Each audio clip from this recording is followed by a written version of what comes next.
যে মই অসম গণ পৰিষদ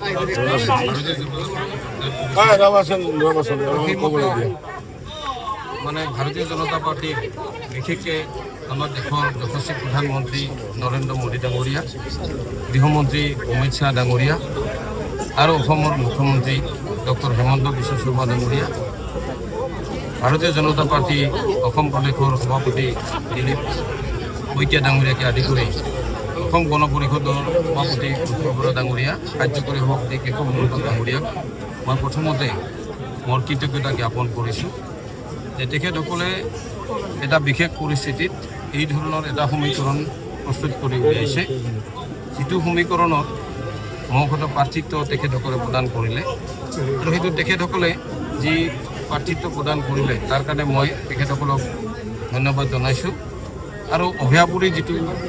সমষ্টি হৈছে, পূৰ্বৰ অভয়াপুৰী দক্ষিণ আৰু অভয়াপুৰী উত্তৰ, এই দুটা সমষ্টি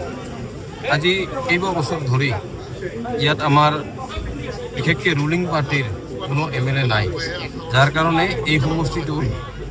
বিশেষকৈ ইয়াৰ লগতে বা ইয়াৰ পৰা ফাটি যোৱা সমষ্টি আমাৰ যিটো ছিজন গ্ৰাউণ্ড, এই অঞ্চলটোত আমাৰ কোনো ধৰণৰ উন্নয়নমূলক কাম কাজ এই 10টা বছৰে হোৱা দেখা নাপাওঁ আৰু তাৰ আগৰ সময়ছোৱাতো তেনেধৰণৰ উন্নয়নমূলক কাম কাজ হোৱা দেখা নাপাওঁ। গতিকে এতিয়া প্ৰথম আৰু প্ৰধান কামটো হ'ব যে জিকি অহাৰ পিছত এই সমষ্টি দুটাৰ মানে বিশেষকৈ অঞ্চলভেদে যি যি সমস্যা আছে সেই সমস্যাখিনি ষ্টাডি কৰি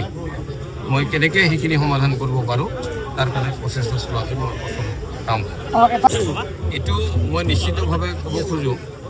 যে দল দুয়োটাৰ প্ৰতি ৰাইজৰ আস্থা আছে আৰু মোৰ প্ৰতিও আস্থা ৰাইজৰ আছে আৰু সেইটোৱেই ইয়াৰ কাৰণ।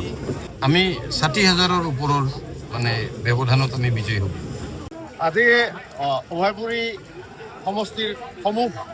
ৰাইজে স্বতঃস্ফূৰ্তভাৱে ওলাই আহিছে, তেওঁক উচ্চ আদৰণি জনাইছে আৰু তেখেতক আশীৰ্বাদ দিছে। তেওঁ সমষ্টিবাসীৰ বহুত আশা আকাংক্ষা আছে তেওঁৰ ওপৰত, গতিকে তেওঁ এই অভয়াপুৰী সমষ্টিবাসীৰ হৈ তেওঁ কাম কৰি যাব আৰু তেওঁ জিকাটো খাটাং হৈ গৈছে। তেওঁ অভয়াপুৰী সমষ্টিত তেওঁ বিপুল ভোটত জয়ী হ'ব